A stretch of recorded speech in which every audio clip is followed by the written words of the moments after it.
Alright, so we talked about a number of things today, involving how to hold the guitar and do basic movements. That's going to involve a lot of conscious focus from you and boring, mechanical, mind-numbing repetition, and doing things that feel awkward, but that's all good. Let's start with how we want to hold the guitar. First, just talking in terms of how far this way or that way. Seems like you're a little bit too straight up and down, and we just want to do that. Like I said during the lesson, you shouldn't be able to see this side of the fretboard, but if you just go like that a little bit, then you should be able to see it. Then you're in the right place as far as where do I put it on my leg. And as much as you can sit straight up, like shoulder width apart when you're practicing, do so.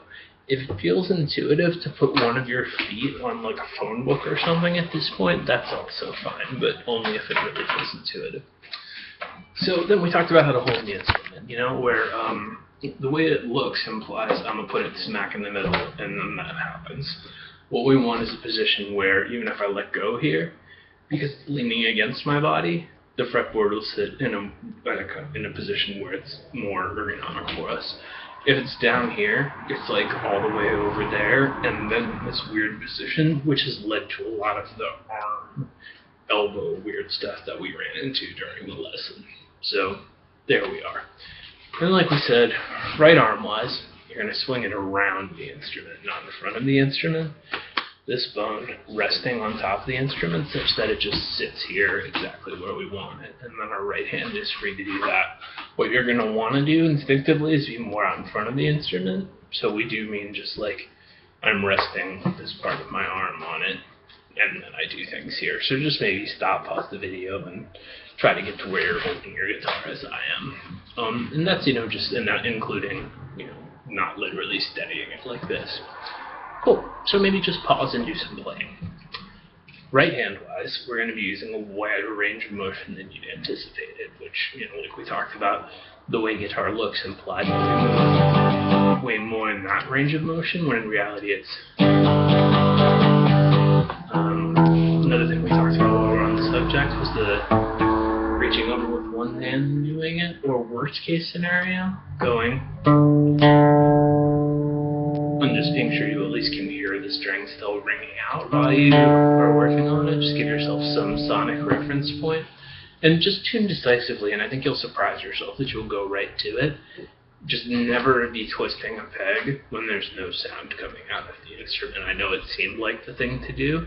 So just, there's two options. One is you just reach over really fast and do what I just did, which was a product of me putting that on tune on purpose. So there I'm doing it with my left hand. You can also literally reach over and do it that way, and then they'll continue to ring out. One reason the notes may have been stopping is that you're, like, for instance, if you're doing your high E string, when you move away from the instrument, you might accidentally be deadening the high note, like that or something. Just make sure you're not. So there we are with tuning. Great. So it turned out that when you play G, which you've been doing this way, but we're going to use, adjacent fingers for, so we've got a finger on either side to do things with. So we tend to do a lot of my index fingers doing stuff in G, and then occasionally pinky things. That you're in exactly the position we want when we're playing all of the chords, which is I'm in this C-shaped position like that. Not like this, but like this, where I'm more out in front of the guitar than we'd anticipated. During the lesson, one of the things we were doing was putting all 4 fingers over 4 frets, such that your pinky didn't really feel like a reach. That's the position you'll eventually need to play for bar chords, but either way, if you thought of your thumb as needing to be parallel to your middle finger over here, and there's only 2 thumb positions. There's classical, and then there's over the top. We want to avoid this. And that's a product of the instrument was all the way over here. So I grabbed it like this because it was all over there and stuff, and my arm ended up here. So when we're in this position instead, we don't need to be so off to the side. So yeah, your elbow when you're playing in first position, meaning open chords, should be kind of parallel to it. And now that we're doing these things, it should seem a little easier to not do crazy left-hand stuff. So maybe just do some basic left hand changes, the ones you're most familiar with, and try to keep your thumb literally pinned in the same juxtaposition, and not being, I'm just hooked over the top, but I still have a lot of ability to do stuff out here. The difference between classical position and where we are is pretty nominal. We just don't want to disappear behind the instrument.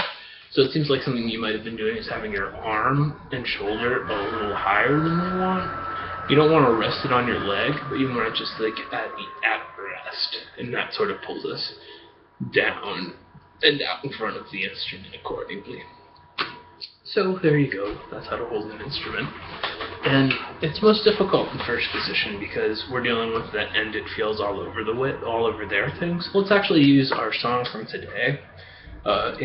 Don't Think Twice as like training wheels to get comfortable with the left-hand portion of what we're doing, because it's a lot easier to do these things successfully up around this part of the fretboard, because our arm is now just parallel, rather than when we were over here and it was all the way over there. We're in more of a comfortable, natural position for us, at like capo 4, which is where we're at in this song. So maybe let's play up there. The first few things I asked you to do were just to play some rhythms, and you can do either position, it's fine.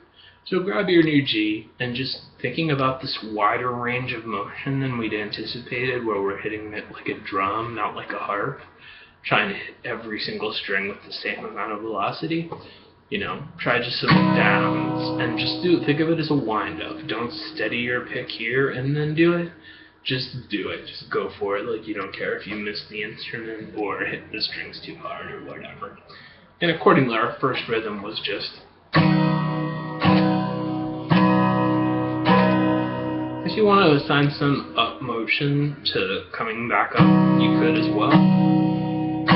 Even if you're not hitting. So just stop and get comfortable with that. Really allow the concept of rhythm and tempo to cease to exist, so that you can really focus on what your right hand's doing. What I mean is you can be going one good attempt, reset the whole situation, another good attempt, as opposed to feeling any pressure to go 1, 2, 3, 4.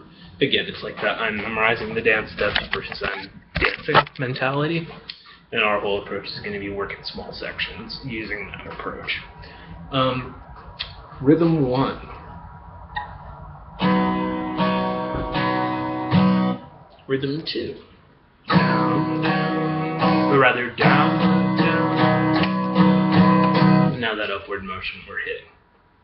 So just stop and work on those two. This should take maybe a half hour to really flush out. And then we've got,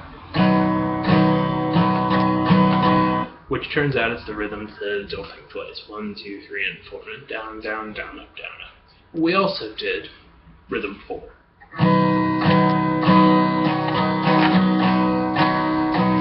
When you're consciously focusing, if you're going 1, 2, 3, 4, and 1, and 2, 3, 4, and that's cool. But as soon as you've internalized it, you can switch to just going like. That's a perfect representation of our conscious focus memorization headspace, transitioning to the guessing, deal-oriented, now I'm playing headspace. Cool. So, Don't Think Twice. It's rhythm 2. C, G, and new G, which we're going to think of as like G7 slightly changed, and then A minor twice. So. And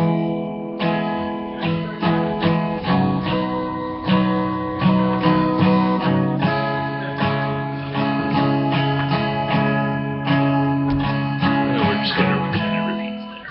Cool. So. When you were initially going through this, I want you to pretend that the song ends at the first strum of G. What I mean is that we go after you're going to have a bitter, mind-numbing, however long you feel like until you can do that, just doing left hand or single strums, and then going, just getting to there. Or theoretically, if that's easy, the actual tempo is like trying to get to there, just focusing on each change. That's the optimal order to work in. So, getting good at only after we got good at the right hand rhythm, sitting on one chord. So that's what I want you to do first is, now we're bringing it up to tempo, just be like, sitting on any one chord. And then left, when you're learning the left-hand changes, get myopic, zoom in. When you were doing this during the lesson, you were having a fairly easy time of it. So just make sure that you've put in adequate time working on thinking about both hands technique before you try to play the whole song. And then maybe try it up here where it ought to be more comfortable, and then just move your whole stand down there and try in the first position. Be sure to move your elbow. And yeah, hit me back with any questions, but there we are. Dum dum jiggy jiggy, dum dum jiggy jiggy, and so on. Also, you can look up the next couple chords if you get to the end there and you want to go F, etc. Cheers.